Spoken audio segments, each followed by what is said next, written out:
푸틴 러시아 대통령의 목소리가 유럽에서 점점 커지고 있습니다. 이번 겨울에 최악의 한파가 예상되는 가운데 전 세계가 푸틴 대통령의 입모양에 집중하고 있는데요. 푸틴 대통령 한마디에 유럽의 겨울 온도가 결정되기 때문에 각국 정상들이 초긴장하고 있는 상황입니다. 그런데 전문가들은 유럽 내에서 푸틴 대통령의 목소리가 커질 수 있었던 이유가 바로 한국 때문이라고 말해 전 세계를 충격에 빠뜨리고 있습니다. 많은 전문가들은 푸틴 대통령이 이번 에너지 대란을 발판 삼아 유럽 전역에 LNG를 무기화하려는 계획을 가지고 있는데 한국이 없다면 절대 이룰 수 없는 꿈이라고 설명하고 있는데요. 이것들 때문에 러시아는 한국의 조선 기업들의 수십조 원에 해당하는 천문학적인 금액의 수주액을 지불할 계획을 가지고 있습니다. 이런 한국의 행보가 전 세계 가스 가격 안정이라는 효과도 가져와 전 세계가 한국의 동향에 주목하고 있습니다. 한국도 러시아를 통해 앞으로 있을 위기에 대비한다고 밝힌 상태인데요. 과연 푸틴 대통령이 내는 목소리에 유럽이 왜 긴장하고 있으며 전문가들은 푸틴 대통령의 권력이 왜 한국에서 나온다고 말하고 있는지와 그로 인해 한국 기업들이 얻는 이익, 그리고 앞으로 있을 한국의 위기에 대해 알아보겠습니다. 현재 유럽 내에서 푸틴 대통령의 힘은 초강대국인 미국의 조 바이든 대통령보다 강하다고 해도 과언이 아닙니다. 최근 여러 학자들이 올겨울을 최악의 겨울이 될 것이라고 예상한 것인데요. 이는 단순히 올해 겨울이 춥다고 말하는 것이 아니라 추위와 함께 최악의 코로나19 사태가 벌어질 것을 우려해서 나온 말입니다. 추운 날이 지속되면 사람들 사이에서 코로나 바이러스도 급속도로 퍼져나가는데 코로나19의 확산을 막기 위해 난방을 확실하게 해야 합니다. 문제는 얼마 전부터 전 세계적으로 탄소 감축 정책과 함께 에너지 대란이 일어났습니다. 유럽 각국은 석탄 발전과 화석연료 제한을 하면서 그나마 친환경 에너지로 취급받는 LNG가 급부상하게 된 것인데요. 이것 때문에 LNG 최대 매장량을 가지고 있는 러시아가 유럽 내에서 입지가 강해진 것입니다. 그런데 전 세계 에너지 대란이 심화하고 있는 가운데 유럽 천연가스 공급에 키를 쥐고 있는 러시아의 푸틴 대통령이 천연가스 공급을 무기로 새 가스관 승인을 압박하고 나섰습니다. 이처럼 푸틴 대통령은 유럽 내에서 LNG를 독점하면서 최고 권력자로 입지를 다져가는데 여기엔 한국의 도움 없이 절대 이룰 수 없었는데요. 전문가들은 천연가스가 가장 많이 매장됐다는 북극 야말 반도의 한국의 자원 개발 기술력과 쇄빙선이 없었다면 푸틴 대통령은 그저 유럽에서 러시아의 폭군으로 계속 불렸을 것이며 10년 이상의 장기 집권도 없었을 것이라고 평가하고 있습니다. 푸틴 대통령도 이를 잘 알고 있는지 유럽 내에서 더 큰 영향력을 가지기 위해 다시 한번 한국의 도움을 요청하고 있습니다. 최근 러시아 국영 에너지 회사 노바텍이 야말 LNG 프로젝트 후속으로 추진하는 아크틱 LNG2 개발 사업에 투입돼 쇄빙 액화 천연가스 운반선 추가 도입을 시사했습니다.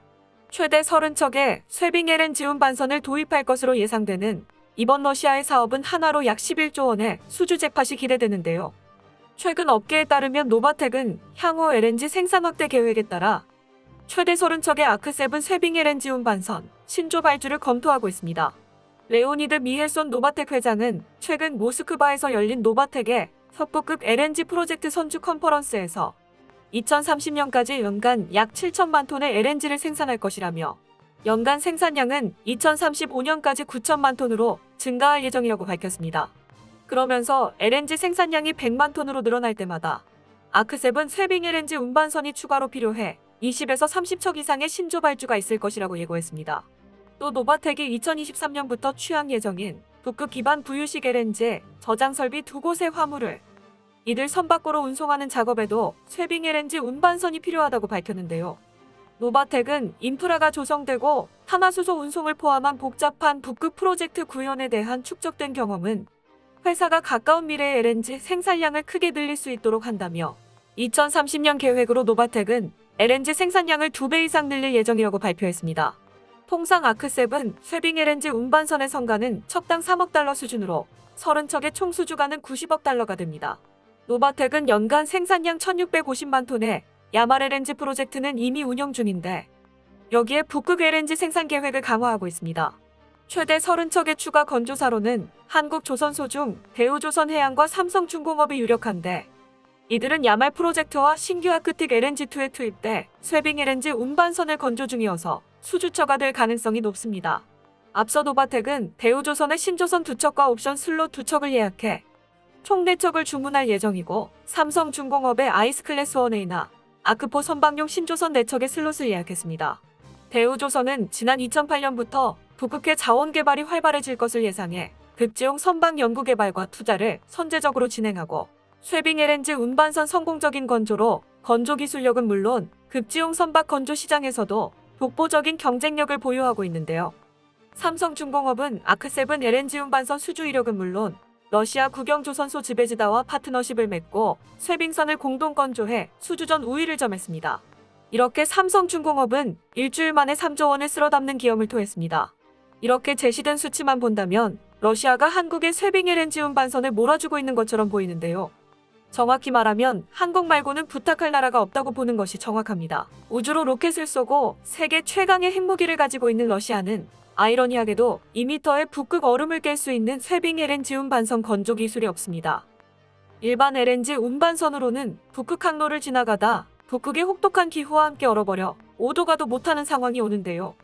때문에 북극 항로를 항해할 수 있는 쇠빙선 기능을 갖추고 있으면서 LNG를 잘 운반할 수 있는 선박을 만들어야 하는데 이는 워낙 고도의 기술이 필요합니다.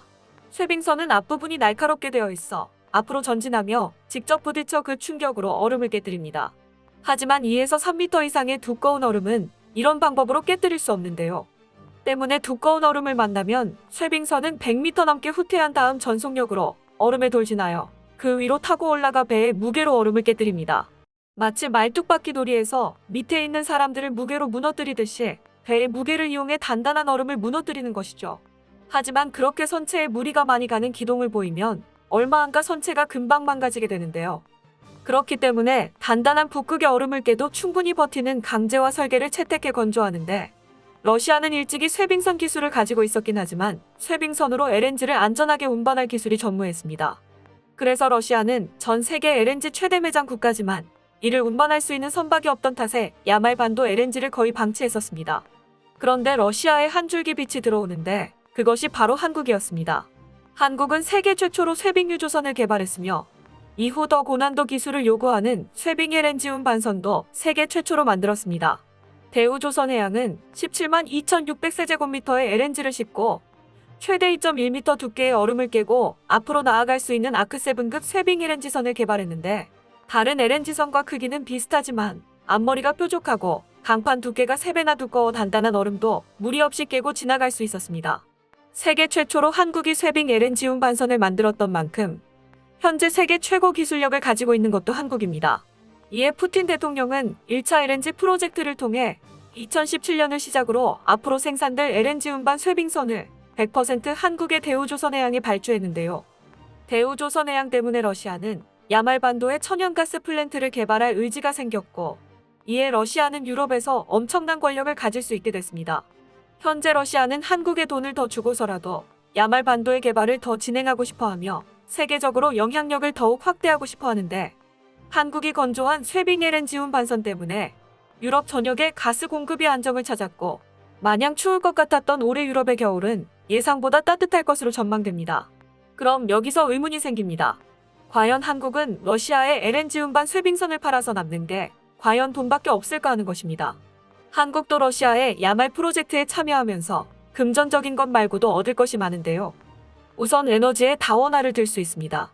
한국은 현재 중동 원유에 상당 부분을 의존하고 있습니다.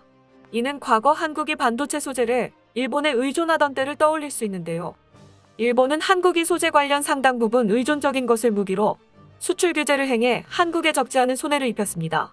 다행히 한국은 기술 강국이기에 일본의 소재 기술을 단번에 따라잡았고 심지어는 더 좋은 소재를 개발하여 일본과의 관계에서 완전히 역전되는 상황이 연출됐습니다. 반면 원유나 천연자원은 다릅니다. 기술이 아무리 좋다고 해도 현재 기술로는 원유와 천연자원을 만들어내지 못하며 강대국들도 이를 알기에 자원 확보에 열을 올리고 있는 것인데요.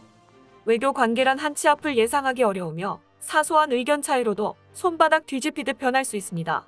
만약 한국이 중동과 사이가 멀어져 중동 국가들이 원유 판매를 중단한다면 한국은 산업 전반이 크게 흔들릴 수 있습니다. 때문에 러시아는 앞으로 어떻게 흘러갈지 모르는 중동의 정세에 유연하게 대처할 수 있는 대안인데요. 한국이 러시아와 좋은 관계를 유지하면서 야말 프로젝트를 진행한다면 석유 파동 같은 위기가 오더라도 충분히 극복할 수 있습니다. 이런 것을 보면 한국은 정말 군사외교 관계에서 많이 노련해졌다고 볼 수 있는데요. 한국이 국제사회에서 중요한 키를 쥐고 있는 것에 박수를 보내며 나중에는 한국의 기술력이 에너지 문제를 해결할 수 있는 날이 오길 바랍니다. 끝까지 시청해주셔서 감사합니다. 도움이 되셨다면 좋아요를, 다른 이야기도 궁금하시면 구독을 눌러주세요.